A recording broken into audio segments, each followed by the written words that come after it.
Healthy Mom Revolution, and today we're going to talk a little bit about homeschooling.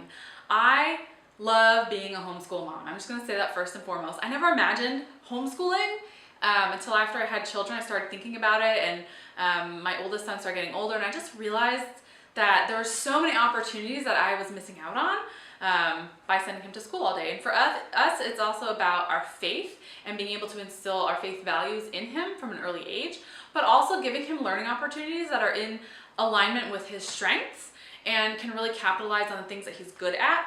And then obviously helping him get through the things that he has a bigger challenge in a better way, so that he can thrive in these areas, and then we can kind of keep pushing him along better in the areas that he's a little bit weaker in. And so for us, homeschooling has been a really cool journey. I just finished up my first year, and I've learned a few things that I wanted to share with you about your first year. So the first thing I think it's important to note is to make sure you know your local laws.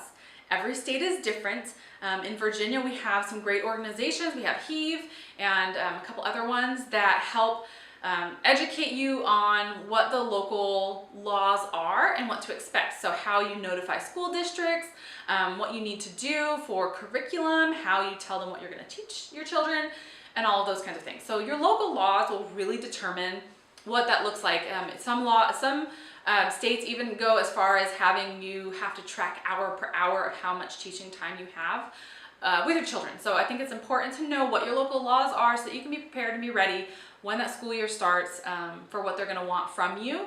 And then also those local laws will tell you what you need to have at the end of the school year. So not just the beginning of the school year, but then also the end of the school year.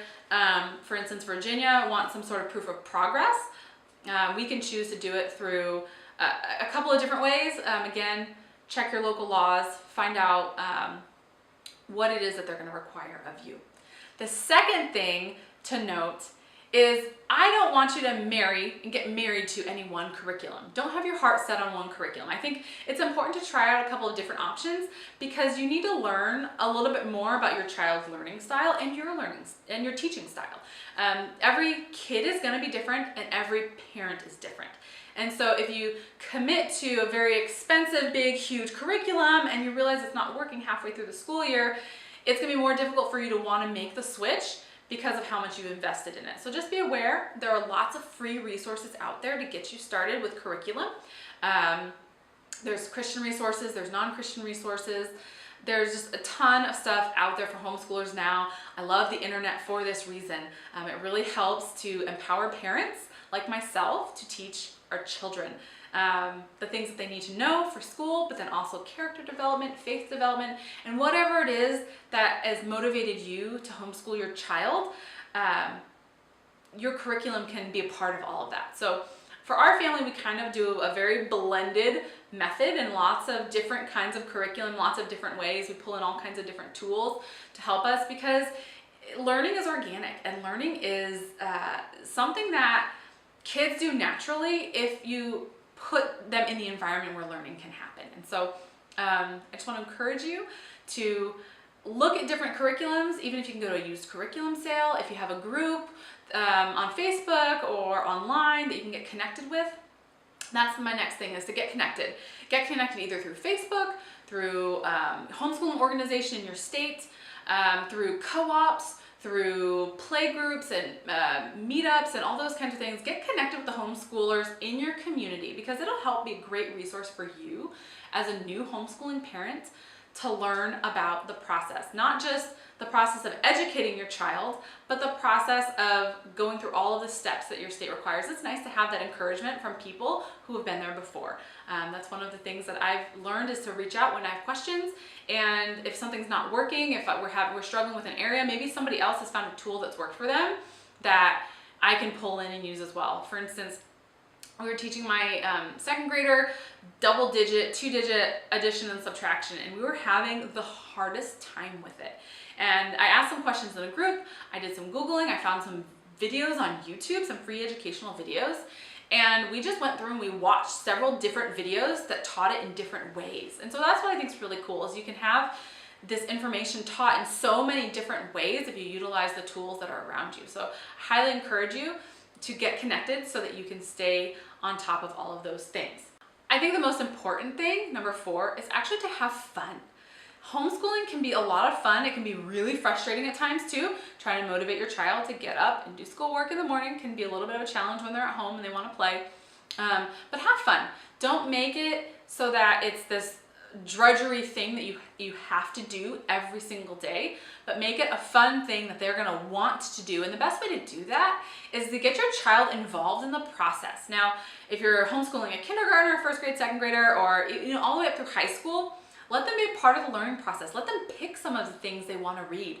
Let them pick some of the things they want to learn about. Because if you say, oh, let's learn about science today, and they're like, oh, I hate science because I hate learning about wind, but they really love to learn about the human body, then you know what, why don't you pick up a resource on the human body and get them excited about learning about science by showing them the human body or something of that sort.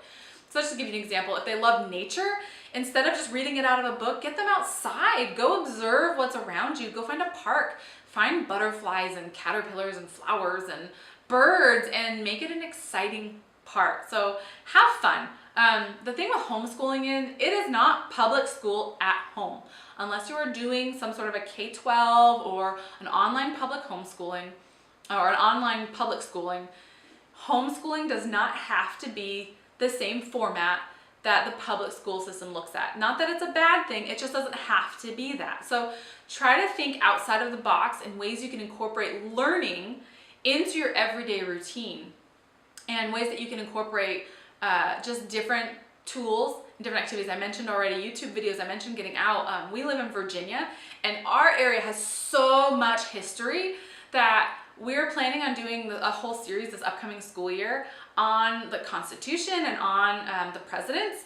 And we live about an hour from Washington, D.C. So for that series, we're going to go to Washington, D.C. and learn about it, because it's getting their feet on the ground to where that history happened and letting them connect it with their eyes, with their ears, with their mind, and being able to kind of create this whole learning process that's more than just them sitting at a desk and you reading information to them and them trying to absorb it and connect with it.